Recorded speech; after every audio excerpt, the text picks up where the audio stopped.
warahmatullahi wabarakatuh. Terima kasih kepada Prof. Datuk Dr.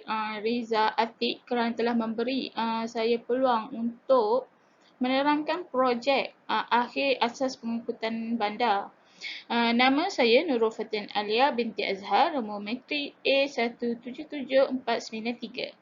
Baiklah, kita pergi ke next seterusnya.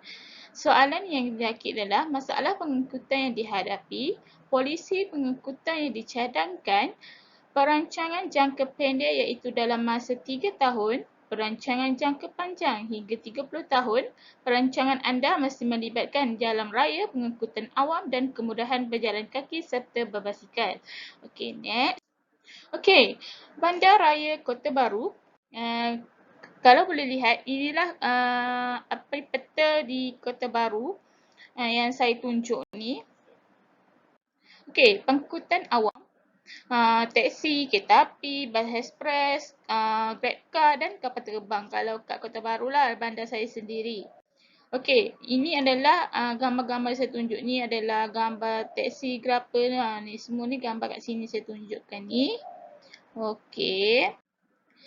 Aspek yang penting dalam pengangkutan bandar adalah kecakapan dan kecanggihan, sosioekonomi dan demografi, keselamatan dan impak terhadap alam sekitar.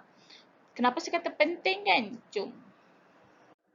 Okey, masalah pengangkutan yang dihadapi adalah sistem trafik yang kurang sistematik dan kurang pintar. Itu menyebabkan berlakunya banyak jam jalan raya kan. Bila balik kerja jadi petang, mestilah ada orang kata macam jam kereta kan. Macam-macam lah. Okey, masalah yang kedua adalah yang dihadapi oleh masalah pengangkutan ni adalah jalan raya tidak diselenggarakan dengan baik yang boleh menyebabkan kemalangan, iaitu jalan lubang-lubang ni kan. Bahayalah kalau malam ke, sebab kalau malam tu tak nampak lah lubang tu, sebab walaupun kereta tu kita ada lampu tapi almost boleh jadi accident sebabnya okey. Boleh menyebabkan jadi accident kan. Okey, next. Okey, masalah pengangkutan yang dihadapi juga jaringan pengangkutan yang tidak meluas dan terhad. Kiranya kan sekarang kan macam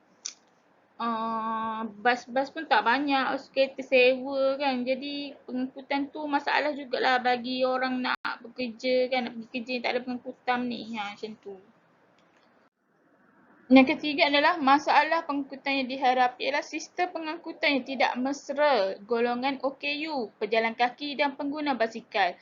Kebanyakan orang kan dia tidak macam dia ada kereta, dia ada kereta kan. Dia tak nampak, tak mesra lah, macam tak bagi laluan pun untuk orang OKU atau pejalan kaki, pengguna basikal ni. Sedangkan bahayalah sebab OKU kan tak nampak ni kan. Lepas tu berjalan kaki, tepi-tepi jalan. Kalau kita yang yang bawa kereta, kalau ada berjalan kaki, kita bagilah dia lalu dulu untuk keselamatan masing-masing. So, kita sebagai pengguna pun perlulah yang ada pengangkutan ni perlulah menghormati juga orang lain macam tu. Okey. Itu pengangkutan polisi, pengangkutan yang dicadangkan, merangka dan membina sistem pengurusan trafik yang sistematik, pintar dan efisien, iaitu perluaskan lagi kan jalan-jalan, besarkan lagi. Lepas tu penambahbaikan perkhidmatan jaringan pengangkutan yang lebih selamat dan selesa untuk digunakan. Lepas tu, polisi pengangkutan yang dicadangkan adalah mengurangkan kenderaan bermotor bersendirian untuk melangkah ke arah ekosistem pengangkutan hijau. Itu ekotransport ni kan. Yang saya tunjuk contoh ni. Okey, perancangan jangka pendek selama 3 tahun kan. Membina laluan pejalan kaki di kawasan tumpuan melancur di Bandar Kota Baru, iaitu berjalan ni kan, macam perjalanan tepi-tepi ni kita buat landasan untuk jalan untuk orang jalan kaki, untuk keselamatan macam tu.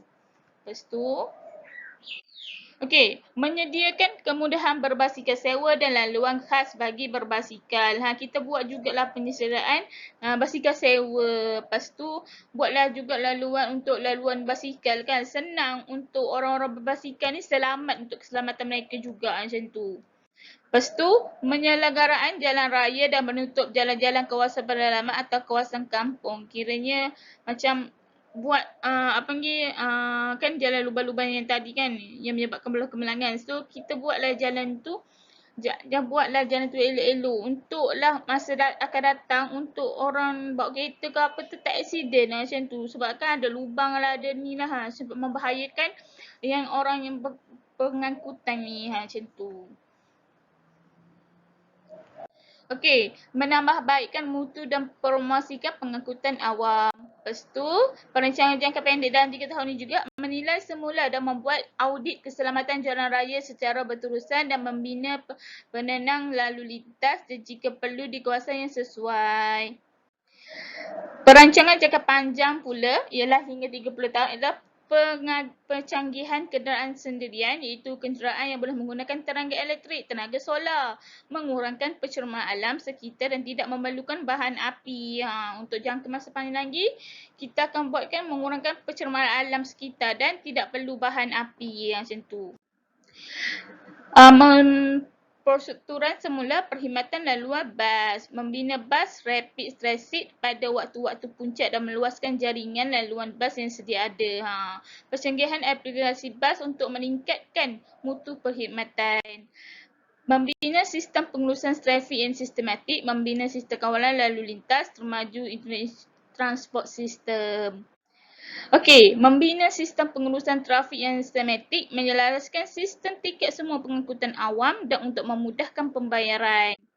Okey, menaik tarafkan lapangan antarabangsa Kelantan iaitu memanjangkan lagi landasan yang sedia ada kepada yang lebih panjang, menambahkan destinasi penerbangan komersial dan meningkat lagi sistem infrastruktur dalam pengangkutan awam.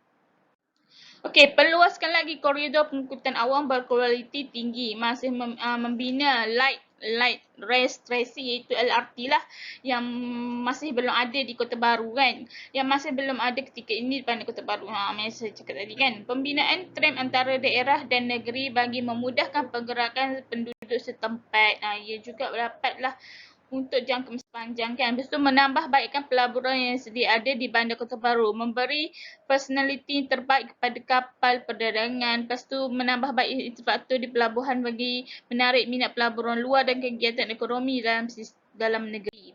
Sekian itu sahaja daripada saya. Assalamualaikum warahmatullahi wabarakatuh.